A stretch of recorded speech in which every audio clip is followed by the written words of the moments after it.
episode of the PMD Tea Buyers Club. I'm your host, Dananjaya Silva, and today I've got small leaf grade teas again from Sri Lanka. We're talking about BOPF. If anyone doesn't know what BOPF stands for, it stands for Broken Orange Pekoe Fanning. For those of you who may have heard of BOPF, you might have known it from the Zesta advert that you find in Sri Lanka with the lady and then the man asking, is it BOPF, and her saying yes. So, today we're tasting BOPF teas. I've got 3 estates from 3 different planting regions in Sri Lanka. I've first got a Norelia tea from Lover's Leap. The estate is Pedro. Now, a lot of you may know Pedro because we've got a Lover's Leap on our website at the moment, but that's a seasonal larger leaf Pekoe grade. And what I've got here today is a out of season BOPF grade. Now, a lot of BOPF grades from this region will be used in blending. This is the leaf here.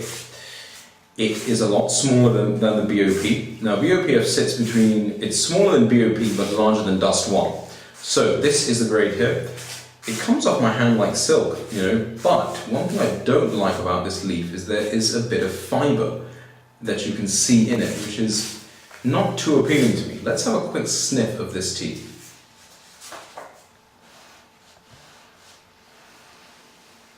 There's a wonderful aroma coming off this tea actually. You've got a typical Norelia smell. You've got that eucalyptusy, fresh, minty smell coming out in this tea. Let's have a look at the actual leaf, the actual infusion itself. It's quite bright, little coppery.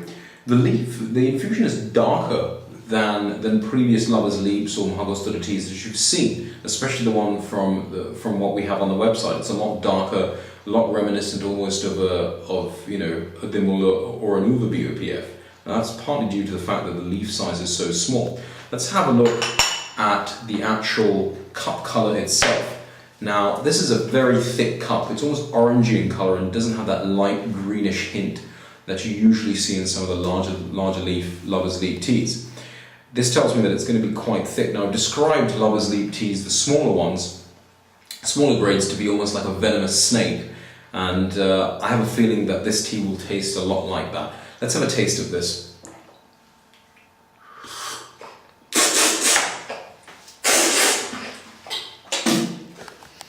That is a very strong tea, very astringent, exactly how I said. I said it would be a venomous tea, very strong, very astringent. It's a tea that you don't want to enjoy yourself. I mean, I can't see a lot of people enjoying this tea on its own. It's a tea that you would definitely want to use in a blend. If you were putting a blend together, this is the kind of tea that you want to have that'll just give it a different edge, you know? So let's have a look at the next tea. The next tea I've got is from Murray Tea Estate, which is in the Muscadine region. It grows right next to Sripada or Adams Peak. I'm a big fan of Muscadine teas and I'm a big fan of Murray as well. I think they make a quality cup of tea, so I'm expecting a lot from this tea here.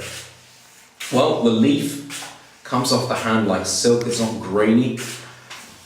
Leaf is black. However, one thing I'm just not liking in this is there's a little bit of fibre that I'm seeing. You know, there's a little bit of fibre that I'm seeing in the actual leaf itself, which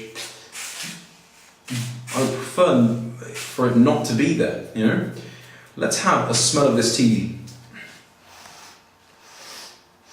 There's a wonderful aroma coming off this tea, to be fair to Murray. A wonderful, wonderful aroma coming out of this tea. It has the rosy characteristic that you usually associate and that you know to expect from a good Murray tea.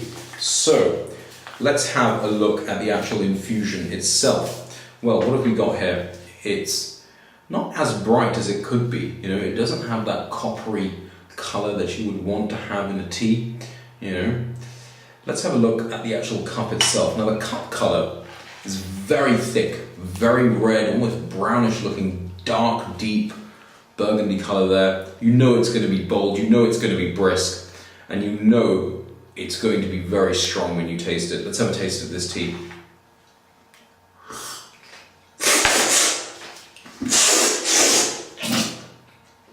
You've got the quality coming out in the Murray tea. You can taste it. It's very strong, exactly like I said. It's very bold, very brisk. it's, you know, it's almost like getting a right hook in your mouth from like Mike Tyson. You know, it's very strong. This is a tea that you want to enjoy with a bit of milk, just to take the edge off. It's not a tea that you want to have towards the end of the evening, because this tea will keep you up and up into the early hours of the morning. You know, it's a tea that you want to have in the morning, or as a tea just to pick yourself up if you've got a big job to do. Maybe you're driving for a few hours, maybe you've got to lock in and focus. This is the kind of tea you want to have. But there's something lacking about this tea. It's lacking that rosy characteristic. It's lacking the true quality that you expect to get from a good Murray tea. Now the next tea I've got is from Uva region. It's from Lucky Land Tea Estate. So let's hope we're lucky enough to taste an exceptional tea today, because the other two, they really haven't done it for me. So let's have a look at Lucky Land. Well, one thing I can tell you is that the leaf looks very good. It's black. There isn't any fibre in it. It just leaves your hand like silk. There isn't a graveliness to it at all. It's true to grade BOPF, and I can smell the aroma coming off this. You know, it is very, very aromatic as a tea. Almost has an earthy note, you know, chocolatey, earthy note to it. Let's have a taste. Well, let's have a look at the infusion first, and then we'll have a taste. So, the actual infusion itself, it's not as bright. I think it could be brighter, if I'm being honest. You know, it's not as bright. That's something that we've seen in all these teas. Even in the Murray, it hasn't been as bright today. I don't know why, but it's not as bright. The actual cup colour itself, if we bring the cup over there, the cup colour itself is again very thick. It's a very thick cup. It's not thin at all with this grade. You're not going to find thin cups with good BOPFs. Very thick. You know it's going to be strong. Let's have a taste of it.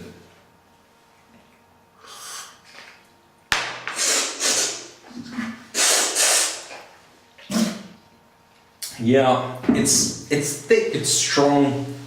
It coats your palate, but you know, guys, I'm going to be honest. I haven't been impressed by any of these teas today. You know. None of them have done it for me. They're all quality marks, but these invoices, no, I'm not going to put any of these on the website. Nothing has stood out. Nothing has been, that's a great tea like you'll find on the website. These, you know, they're not up to standard. And if anyone does order off the website this week, I will send you a sample of this tea for you guys to taste. I'm going to be limited in what I can send, so jump on there quickly if you're going to be ordering and try out a free sample of some not so exceptional tea, so you can get an idea of, you can have a comparison between the tea that you're drinking to some of the tea that we won't be selling. As ever, guys, leave your comments below. Tell me what you thought of the show. If you want to talk to us and ask us more questions on why we didn't think these teas were good, tweet us at PMDT, or you can tweet myself at PMD_Silva. Check us out on Facebook and see some of the pictures from the estates and the musings and going-ons at PMDT.